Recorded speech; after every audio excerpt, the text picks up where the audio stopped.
Woo! Let's get it cracking.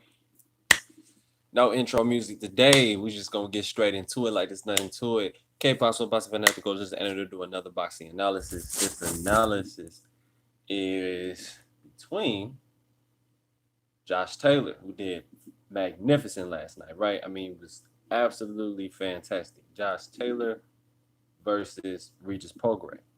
Now with Regis Prograis, where he messed up at, where he fucked up at, he should have been way more confident of what Josh Taylor could do as a fighter. He said he studied tape. He said that he knew what he's gonna do. He said he's not overconfident. It's not a bravado. It's not just hearsay or talk. He's gonna show it in the ring, and in spots he did, but in so many spots he didn't, and that's what we're here to break down and dissect. Now, in dissecting this fight, picking it and pulling it apart slowly, piece by piece, I have to say that Josh Taylor just pretty much outboxed him last night. I even said in the fifth or sixth round, it did look suspicious. I want people to go back and look at that round where Josh Taylor had, supposedly had like some type of drink, extra drink or something, and gave him some more energy boost. So I did see something like that. Other people have showed me, but at the same time, I'm not gonna sit here and act like Josh Taylor doesn't have the skills to pay the bills. He has elite skills. His power is good. It's still not great. So that's probably going to be a hindrance to him if he was to ever go up in weight. But at 140, he can do very well if he just get better with the boxing, the jabbing, the turning. Every time he turned Regis Prograis, especially in that ninth and that 10th round, that was the difference of the fight. Not just the fifth or the sixth, which was the turning point of the fight. Because I had Regis doing very well up until that point. I had Regis second, third, fourth round before that fifth round came. I thought Regis was doing damn well, throwing really good, accurate body shots, putting money in the bank, going downstairs to the basement and trying to drown him in the basement. He filled that basement up with water like a pool and was trying to drown him. But Josh Taylor somehow just got a second win and really just started putting it on Regis. So what I'm basically trying to get at is Josh Taylor did a damn good job, but it's just like Regis did not, it's like he could not get into second gear. Adrian, what's up, Adrian? I got my moderators in here. What is up? What is up, brother? What is up? Yeah, man. Like I said before, Josh Taylor was amazing, did very, very well, but I just felt like Regis Prograis' jab was good in spots. I mean, the third and fourth round, he was mixing up, going up and down with it. But then he got away from the consistency and he wanted to kind of just fight him in the inside. And when you're just fighting, what's up, bro? And when you're just fighting somebody inside, just throwing combinations in that way, you have to be intelligent on what you're doing. You need to turn them, use angles. That's one thing Josh Taylor was doing in the middle rounds and why he was taking over is because of his angle and positioning. Every time Regis tried to get position, Josh Taylor would throw him off of his pivot, throw him off balance and throw the combinations. So when you're throwing your combinations in succession like that, like the way Josh Taylor was, mixing it up, uppercut, straight left hand, left uppercut, right hook, right uppercut, just mixing it up. I'm gonna show you a little demonstration. It's a little bit foggy right now because of my screen. It got a little fucked up, but it's all good. So basically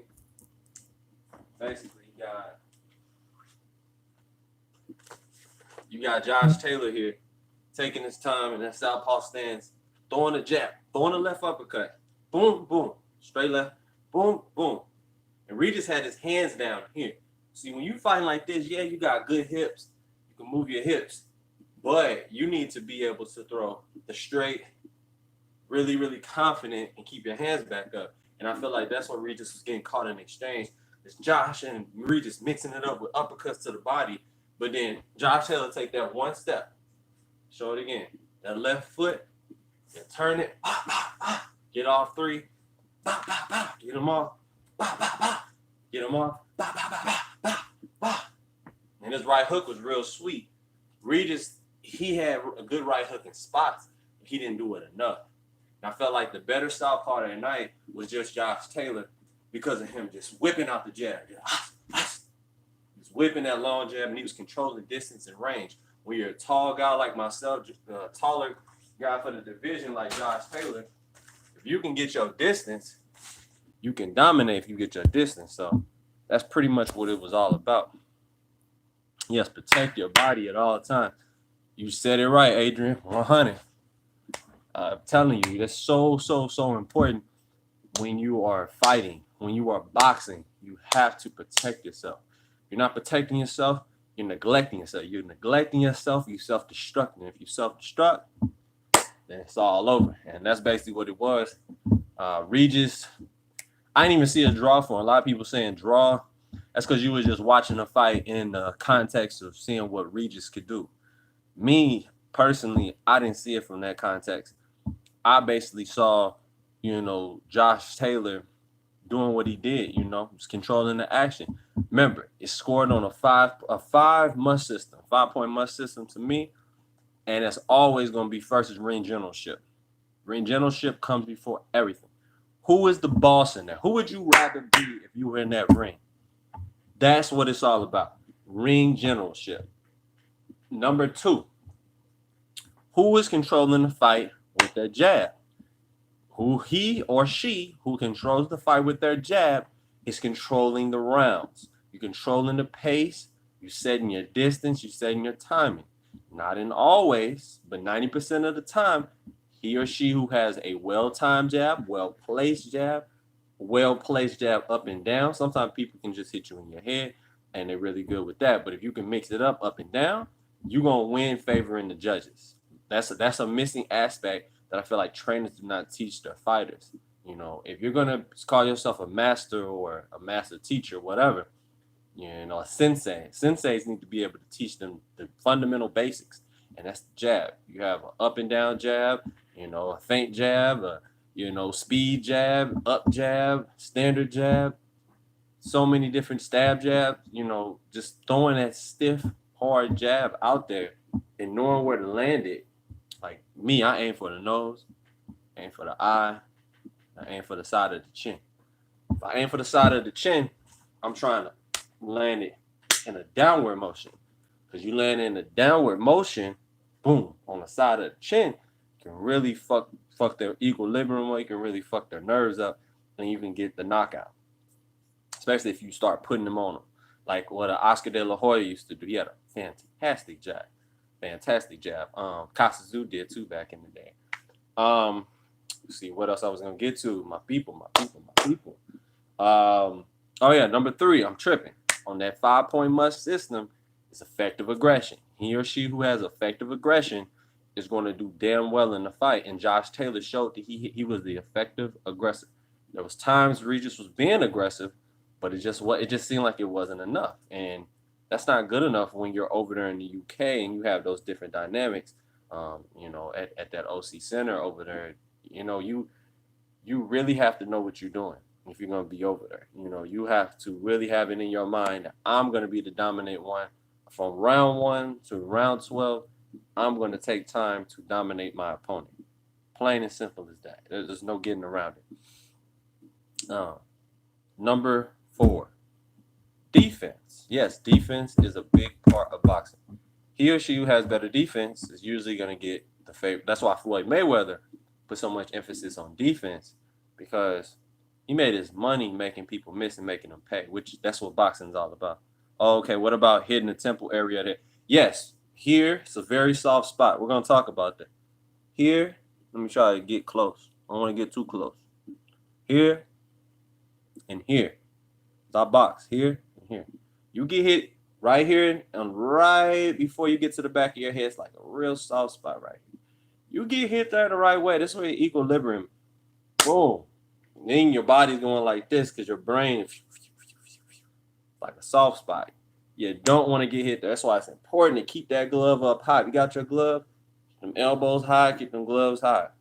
Me personally, I can take body punches very well. Certain people can't. I can. I've trained body punching since I was, small. Now for headshots, that's where I don't fuck around. Like I pat my hands up and I protect myself at all times. But yeah, and number 5, after defense, making them slip, last but not least is counterpunching. If you have a great counterpunching attack to the body, to the head, you're effective with your counterpunching, that is a big show to the judges. That's a big show to what's going on. It makes the crowd go, ooh, ah, all that kind of stuff, right? And if you're doing that, you're winning the fight. He or she who counterpunches effectively, and you could do it in succession, in a repetition way, round after round, and you're not getting hit in the process, you're barely getting touched, flush, especially flush. Usually counter and flush go hand in hand, just like 1 + 1 = 2. If you have a great counter punch, then you're learning a very flush, hard punch. That's important. These knuckles have been developed over time and always have thick, big knuckles like this. I have a fairly decent hand, but it's not, a ginormous hand. So to have great knuckles is important. Know how to punch with them knuckles, because you can fuck your knuckles up, and then what you're gonna do? Your career is over. So it's important to know how to punch, when to punch, all that. That's why boxing is an art. It's a sweet science. There's so much more to it than just fighting and brawling and, oh, look at him, he's throwing crazy punches, he's going crazy. No.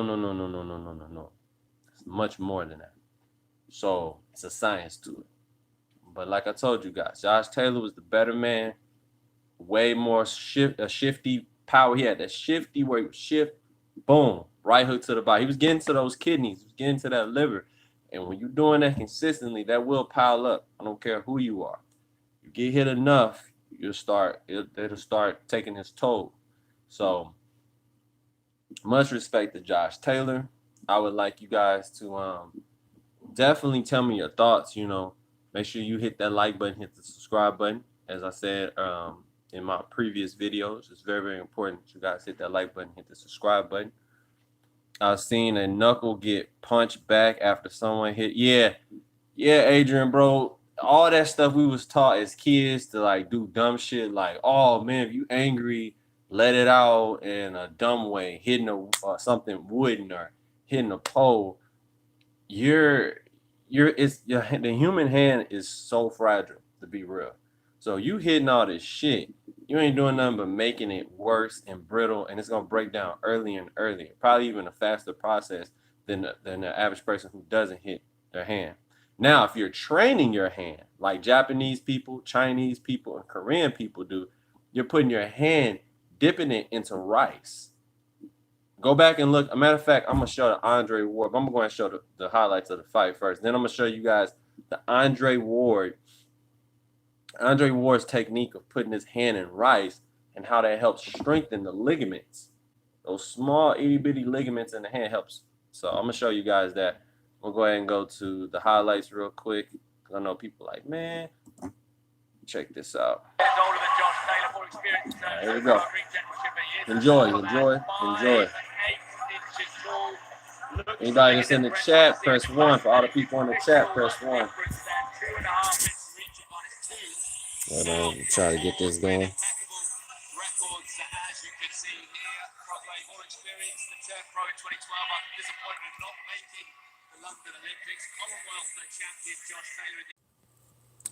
All right, I'm back, guys. Look, I don't know what the fuck happened. I'm gonna go ahead and end this video and start another one. So hit the like button, hit the subscribe button. I get back to you guys more boxing news analysis and updates. Peace. It's crazy. Absolutely crazy.